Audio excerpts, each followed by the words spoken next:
Shabute. It's a pleasure to be here. It's a pleasure to represent President Ray. You know, it's a little warmer here than it is in Minnesota. So I apologize if I look a little red in the face. I haven't adjusted to the heat yet. I'd like to talk to you this morning about the future of Rotary. Too often we talk about what we are doing and what we have done.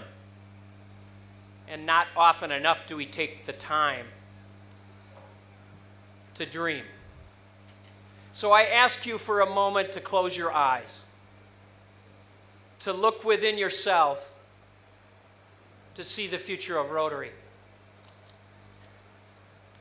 Take a moment and look beyond yourself. Dream of what we can be. I joined Rotary 31 years ago. My father brought me into the Hopkins Rotary Club. He told me it would be good for business. I didn't join Rotary because I wanted to join Rotary. I joined Rotary because my father made me join Rotary. I suppose I joined for all the wrong reasons. I hope today I stay for all the right reasons. If we are to build the future of Rotary, thank you. If we're to build the future of Rotary, we must look at what are the right reasons for our organization to stay in existence. 14 years ago, I became a governor. When I became a governor, there were barely cell phones in my part of the world. I was the first governor in my district to send our newsletter by fax machine. Today, seldom do any of us use a fax machine. You sit today in the heart of one of the Silicon Valleys of the world, where technology dominates your world and ours. Much of what we do today and the tools we use today were not in existence 10 years ago. How many of you have already spent a few minutes this morning sitting here, checking your voicemail, looking at your cell phone, checking your emails? The future of Rotary must embrace the change that is part of our society. We can no longer expect the Rotary that was created in 1905 to be the Rotary of 2020. The future Rotary must embrace change, must be flexible, must be innovative, must see what's coming and embrace the change. It's a difficult task. Our leadership is experienced. Our leadership is a senior organization. It takes many years to get to be a governor, many years to get to be a director, and many, many years to get to be president. And yet we ask those senior leaders to be in touch with today's world and vision about tomorrow's world. A difficult task. If I were to use just 3 adjectives to describe the future Rotary Club, it would be innovative, it would be flexible, and it would focus on engagement. Too much of our world in Rotary in the past has focused on attendance, on requirements, on rules, on procedures, rather than embracing what is the future, and that is engaging our members to be lifelong servants and friends. If you were to ask a 30-year-old, a 35-year-old, what they want out of Rotary, what would they say? I suspect that they would say just 3 things. I want to make friends. I want to be a better professional. I want to be a better citizen. If your club cannot step back and analyze itself and determine that your club can make that happen, I'm not sure the club will survive. As we move into the future, I would anticipate that clubs may not meet every week. They may not meet at the same time every day when they meet. They might meet Tuesday morning for breakfast. They may meet Thursday the next week for dinner. They may meet for service one week, and they may meet on a weekend to develop friendships in a bigger way. That may not be your world, but it will be mine. Much of what's happening in the United States relative to Rotary is embracing the need to bring in younger people and to recognize that their schedules are different, that their commitment is going to be different, at least initially. And to bring them in and make them part of Rotary, we must be prepared for that kind of change.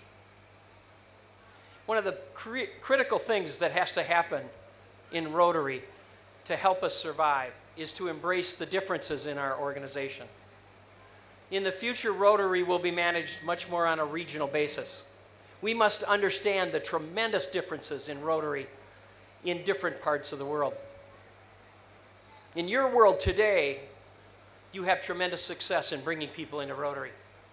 You have a great brand in your communities. People in the business world in India know what Rotary is. But in my world in the United States, too many of the business leaders have no idea what Rotary is. And so we have to recognize those differences. We have to embrace the fact that in your part of the world, you may need to focus more on membership retention, while we in the United States need to focus on membership development and developing the brand of Rotary. We must stop looking at Rotary as simply a nonprofit organization. We have to look at it from a business perspective. Take a minute and think about the images of Rotary in your world. I know that you embrace Interact clubs and Rotaract clubs in a huge way. What are the logos that are utilized by those two organizations? Think about the Youth Exchange logo. Think about the Rotary Foundation logo. Too often in Rotary today, we do not use the simple Rotary wheel to brand our organization. In the future, Rotary must do that. When you think of corporations like Coca-Cola, they have done a brilliant job of leaving their mark so that when you see the bottle, you think of refreshment. You think of the word Coke and Coca-Cola. We need that. When somebody touches Rotary through Rotaract, they must think about Rotary. When someone touches Rotary through the Youth Exchange program, they need to think about Rotary. They need to understand that what we are about is building friendships, making better professionals, and serving in our community. When we get done with all the change in Rotary, I will tell you that we will survive only if we continue to embrace the core values that define our organization. And those core values are, first, friendship. To most of us, we stay in Rotary because of the friends we make. I've been blessed to be here for 2 days now, and already I've made a number of close friends.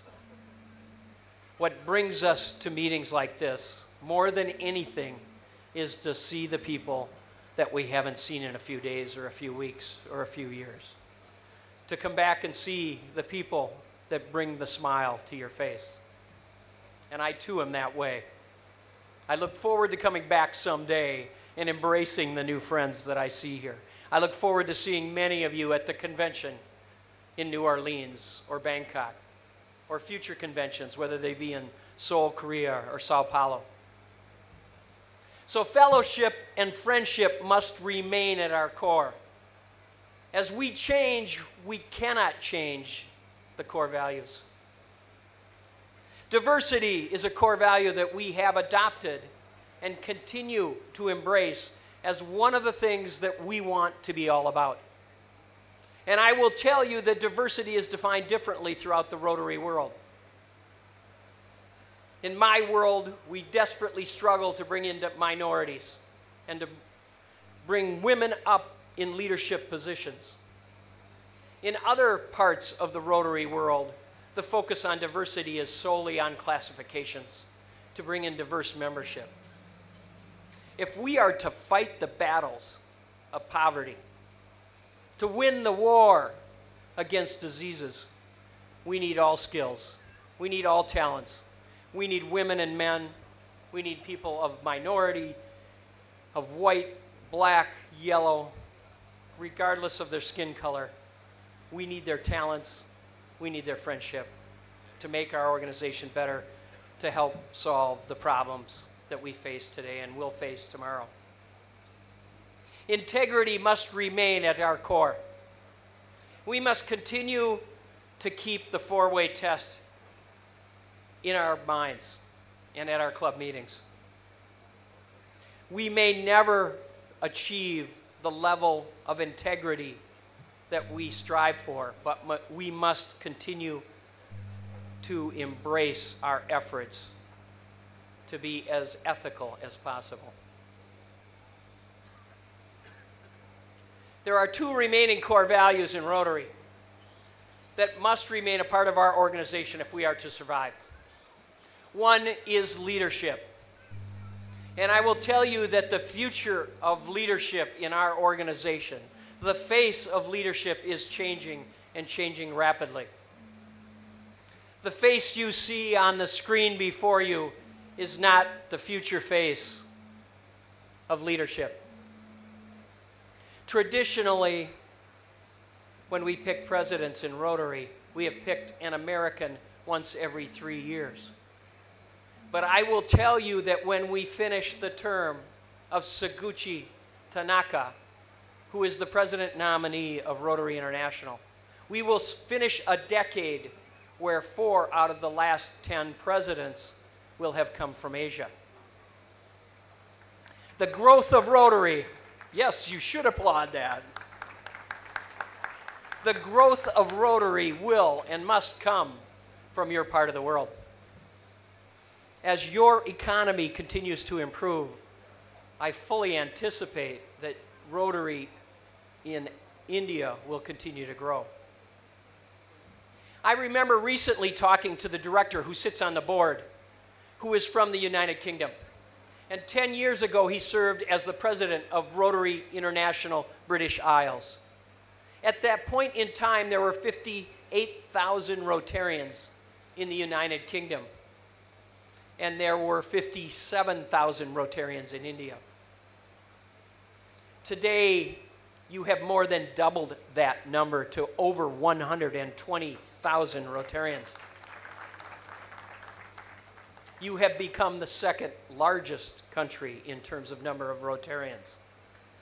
And I applaud you for that. And I welcome that. I look forward to the day where we only have presidents from the United States once every 4 years, or even once every 5 years. Because what it will mean is that Rotary is growing where it needs to grow.